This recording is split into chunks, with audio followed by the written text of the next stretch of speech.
A very good afternoon and welcome to the midday news on Rajya Sabha television. My name is Aishwarya and here are the headlines.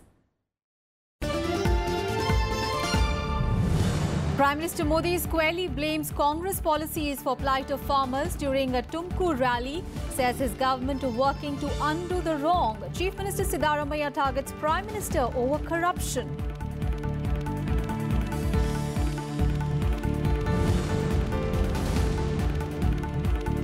Vice President leaves on a week-long three-nation tour to Guatemala, Peru and Panama. Five-member delegation accompanying him on the visit aimed at enhancing the level of political engagement with the Latin American nations.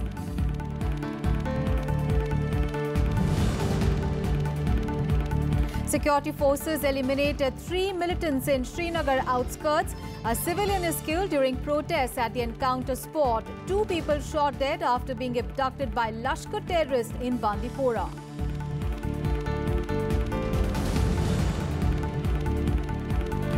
NASA's latest mission InSight to blast off this evening from California on a 7th-month voyage to Mars.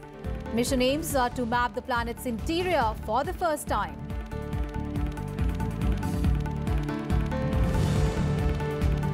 And a US Navy veteran is sentenced to life imprisonment for killing Indian engineer Srinivas Kochibotla in February last year. Adam Purinton sentenced to nearly 78 years in jail in racial crime.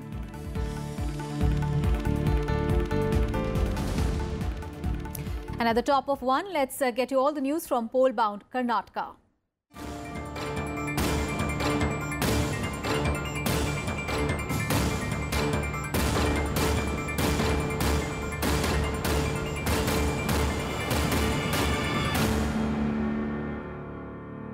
Prime Minister Narendra Modi today launched a scathing attack on the Congress party during his election rally in Tumkur in Karnataka today. The Prime Minister said that the Congress has suddenly started talking about the welfare of poor people and farmers in the state. The Prime Minister questioned that the party that has been in power in the country for the better part of the years following independence needs to answer why farmers are in distress.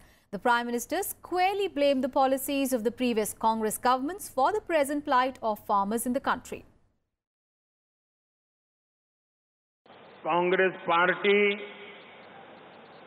पहले के हर चुनाव देख लीजिए आप, इंदिरा गांधी के जमाने से चुनाव देख लीजिए, कांग्रेस हर चुनाव में गरीब गरीब गरीब गरीब गरीब गरीब गरीब गरीब गरीब गरीब गरीब यही माला जपते रहते थे, गरीबों की आंख में धूल झोंकते थे और चुनाव जीतने के खेल खेलते थे।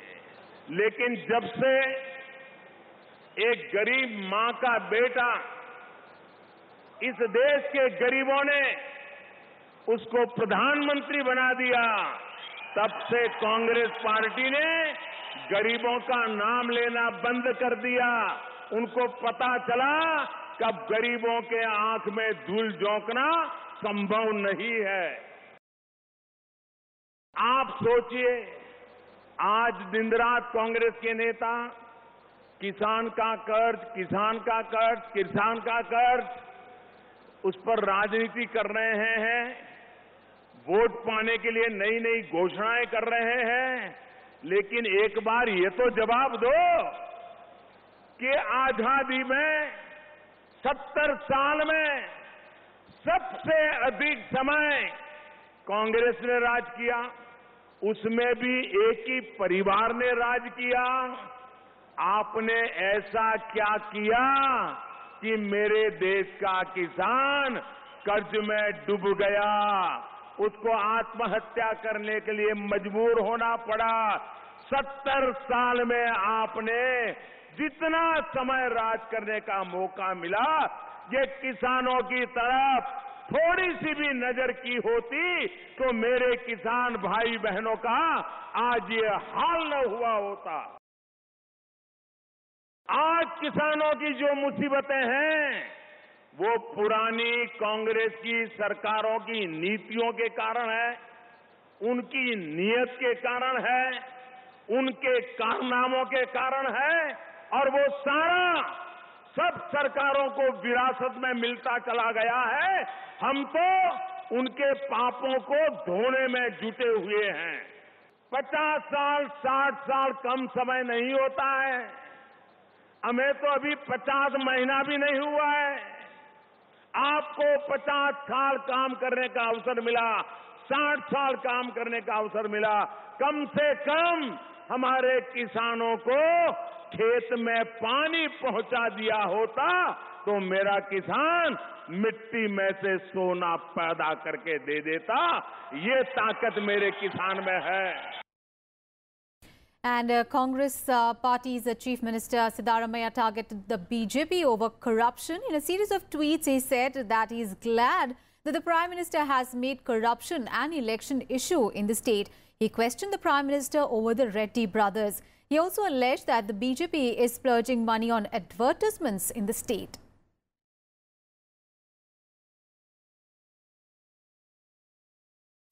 So the top leaders are in Karnataka today with less than a week left for the campaigning to end in the state of Karnataka. BJP National President Amit Shah held his first roadshows in Periyapatna constituency today. He will hold roadshows in Mysuru and Varna constituencies as well. And Home Minister Rajnath Singh will also be in the state to address election rallies. He will hold his first rally in Alanda, which will be followed by rallies in Afzalpur, Chittapur and Chincholi.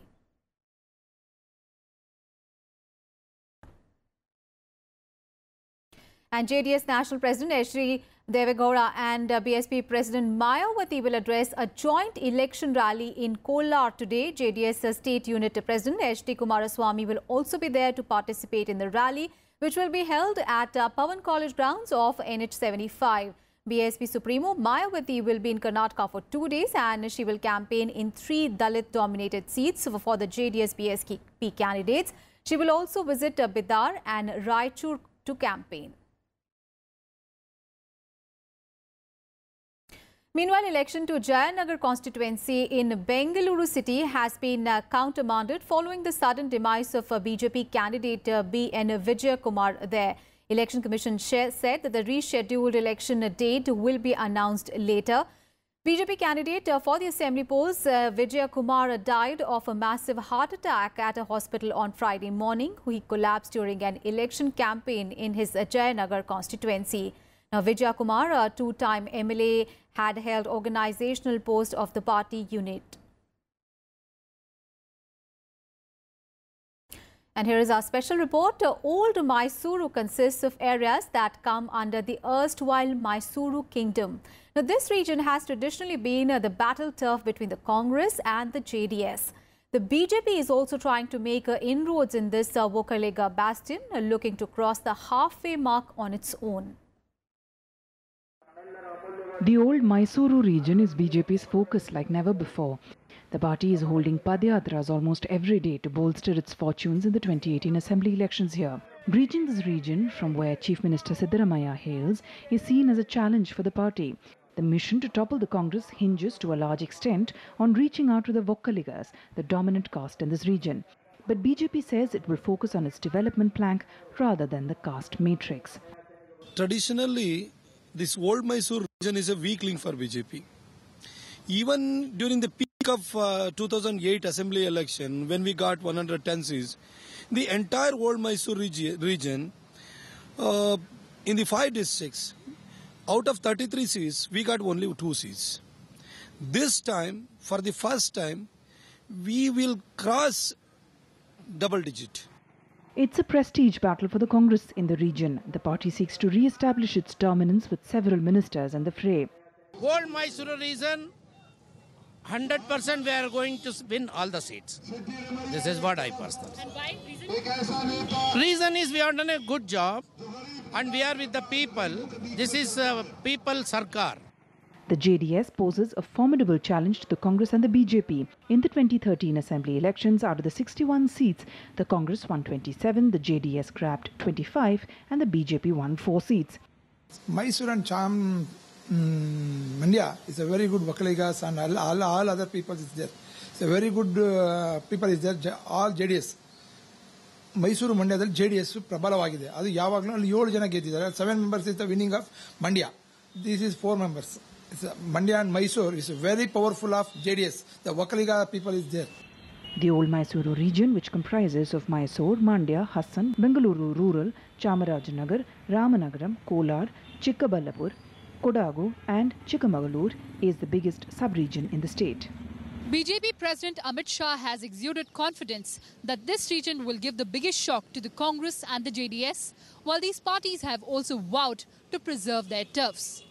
After most pre-poll surveys have predicted a close contest in Karnataka, experts say that this region will be extremely crucial for the contenders and will play a decisive role in government formation. Reporting from Mysuru, with camera person Yogesh Agarwal, I'm Kriti Mishra for Rajya Sabha Television.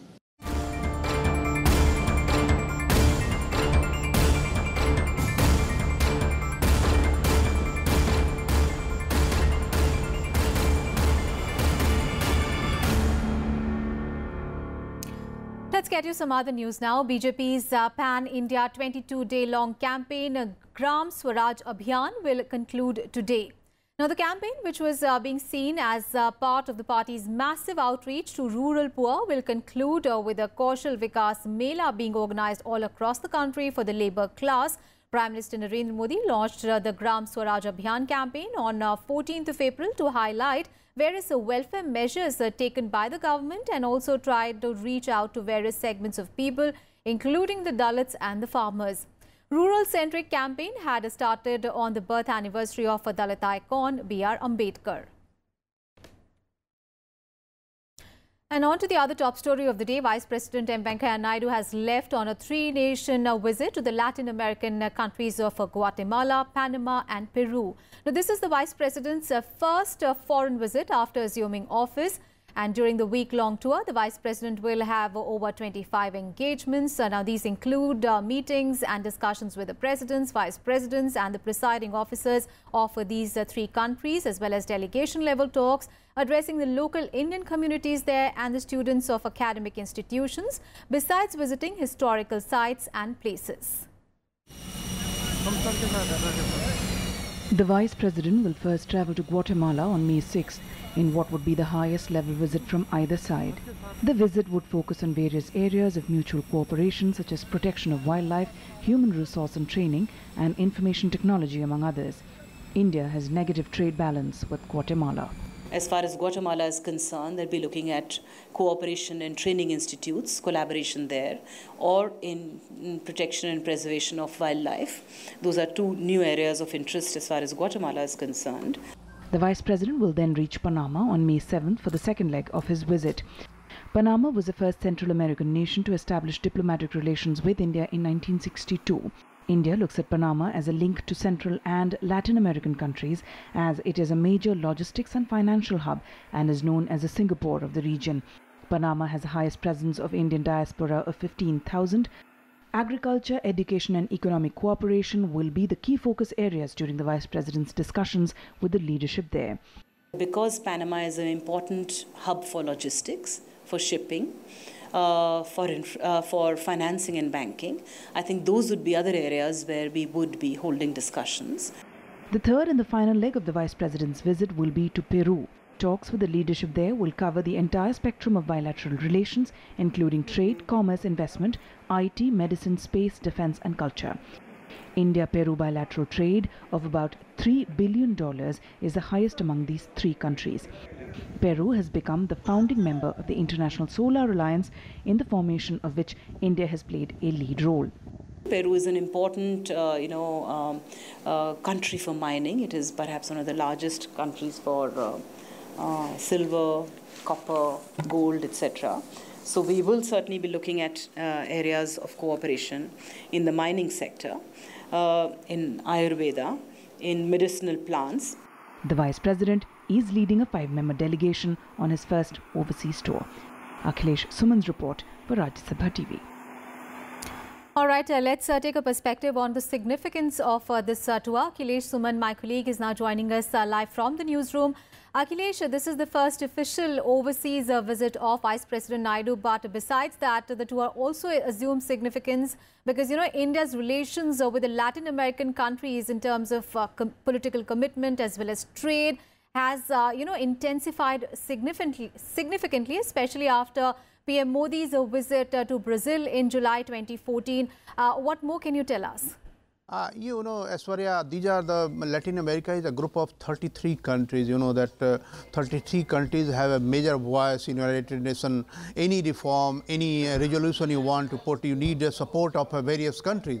And that is why you must be watching that President is moving in African region and Vice President chosen himself to be in Latin American region. So Latin American region is politically important and also resource rich and also strategically located. You know that this Panama Canal, that Panama Canal connects Pacific Ocean to Atlantic Ocean, and this is a strategic route, and not only a strategic route, this is also a financial hub. So you need to have a good connect with the Panama, and then Peru is very important for our strategic positioning as far as defense relations are concerned, and then Guatemala is for our outreach. That these are the issues because of which Vice President chosen to go there, and this is the highest level visit from India to these three countries. So you know that you need to have a goodwill with all those countries who had been least visited from our country, and they also expect that to connecting with the largest democracy of the world,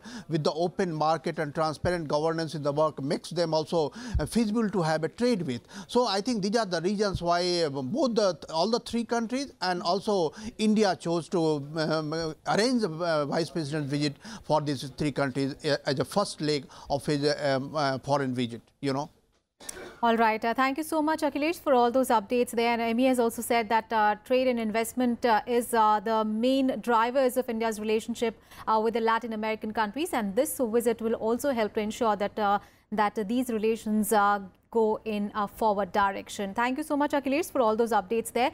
And with that, we'll take a very short break. We'll be back with more news. Stay tuned.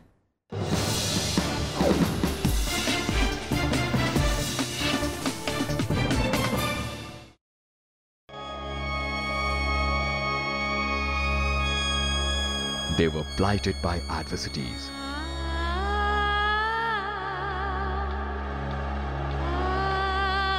Cleaved by treachery. बहुत मन होता है कि ऐसा लगता है वहाँ पे मेरा कोई भी नहीं है, यहाँ पे सब लोग हैं ना, अपने फैमिली तो नहीं है, पर भी माँ नहीं है, पापा नहीं है ना, तो थोड़ा बोरिंग लगता है बहुत। हम भटक गए थे, वो अगर हमारे बच्चे अगर जैसे सपोर्ट हमारा मांगेगा, हम पूरा सहयोग देंगे, और जैसे हमने ज़िंदगी निकाली, हम बच्चों को वो ज़िंदगी नहीं देना चाहते। But destiny chose to give them the second chance. Sunday, 1 p.m. and 7 p.m. only on Rajya Sabha television.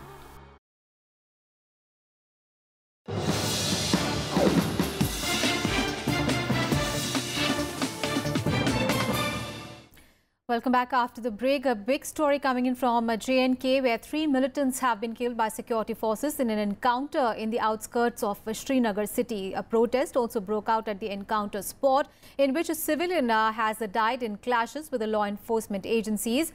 And elsewhere, 2 people abducted by Lashkar-e-Toiba militants in Bandipora and Jammu and Kashmir have been shot dead. The 2 men were abducted from their houses last night, and later they were shot dead, and their bodies were found near a local mosque. A case has been registered and a probe is underway. In Pulwama, militants shot and injured a special police officer today. The militants opened fire at the police officer near his residence, injuring him. He is admitted to a hospital and his condition is said to be critical. And on to some other news. The Home Ministry has issued alert in 4 states over thunderstorms and heavy rains. District officials in West Bengal, Odisha, Bihar and Uttar Pradesh have been asked to take precautionary measures to avoid any loss of lives. The fresh warning comes just days after thunderstorm and lightning killed at least 124 people and left more than 300 others injured in 5 states. The Met Department has issued a warning of another dust storm in parts of Uttar Pradesh and Rajasthan and some other states as well. Thunderstorms, gusty winds and heavy rains in several districts of eastern, western and Tarai regions of Uttar Pradesh may occur. In Rajasthan also, high-intensity winds and dust storm may occur in eastern and the western parts of the state. Weather Office has also forecast that a thunderstorm accompanied with squall is likely at isolated places over Uttarakhand, West Bengal, Sikkim and Odisha. Hilly states like Himachal Pradesh and Uttarakhand as well as Delhi is expected to witness a thunderstorm in the coming 2 to 3 days. Meanwhile, in Telangana, at least 9 persons were killed as heavy rain accompanied by thunderstorm and strong winds lashed several parts across the state. Thunderstorm with gusty winds likely to occur over the coastal Andhra Pradesh for the next 3 days, and today only for Telangana and Rayalaseema. This thunderstorm activity at isolated places only. Prime Minister Narendra Modi has approved an ex gratia for 2 lakh rupees each from Prime Minister's National Relief Fund for the next of the kin of those who have lost their lives due to dust storm in various states of North India on 2nd of May. Prime Minister Modi also approved 50,000 rupees each for those seriously injured in the storm. Meanwhile, Uttar Pradesh Chief Minister Yogi Adityanath took stock of the situation in various parts of the state 2 days after the deadly dust storm that claimed 73 lives and injured 91 in Uttar Pradesh. He met the injured at the hospital in Agra, and in the morning he also visited the storm-affected areas where he reviewed the relief efforts and then left for Kanpur and other areas. And President Ramnath Kovind today addressed the 160th convocation of University of Madras. While addressing students, the President said that the university has been a cornerstone of our nation-building project. He praised Tamil Nadu's culture of research and innovation. He further added that the ability to pursue education as an end in itself, as well as to help fill gaps in day-to-day lives of our fellow citizens, is commendable. He also advised students to carry the learning with humility. And Prime Minister Narendra Modi will be on a 2-day visit to Nepal beginning from 11th of this month. Now, this will be the 3rd visit of Prime Minister Modi to Nepal and the first high-level visit from India since the formation of the new government in the Himalayan nation. During the visit, Prime Minister Modi will hold talks with Prime Minister KP Sharma Oli. He will also call on the President and the Vice President of Nepal and will also interact with the senior leaders of various political parties in that country. Prime Minister Modi will also visit the historic cities of Janakpur and Muktinath. The state visit is in keeping with the tradition of regular high-level exchanges between India and Nepal. PM Modi's visit to Nepal comes a little more than a month after PM Oli had visited India. Then he had invited Prime Minister Modi to his country. Let's get you all the international news. Here is the news from Hawaii, where fresh volcanic eruptions from Kilauea have taken place, sending fountains of lava of about 100 feet out of the ground and destroying several homes in that area. The Civil Defense Agency said that there were fissures on the streets and it told any remaining residents to evacuate due to the threats of fires and also extremely high levels of dangerous sulfur dioxide gas. 2 emergency shelters have been opened to take in evacuees. No injuries or deaths have been reported. We're in Leilani right now. You can hear that noise right there.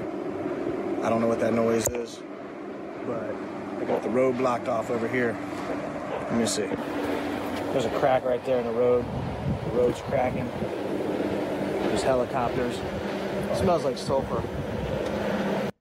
Well, the new activity comes a day after the most active volcano on the island, Kilauea, erupted on Friday, sending white billowing clouds of steam and volcanic ash into the sky and prompting emergency officials to order mandatory evacuations.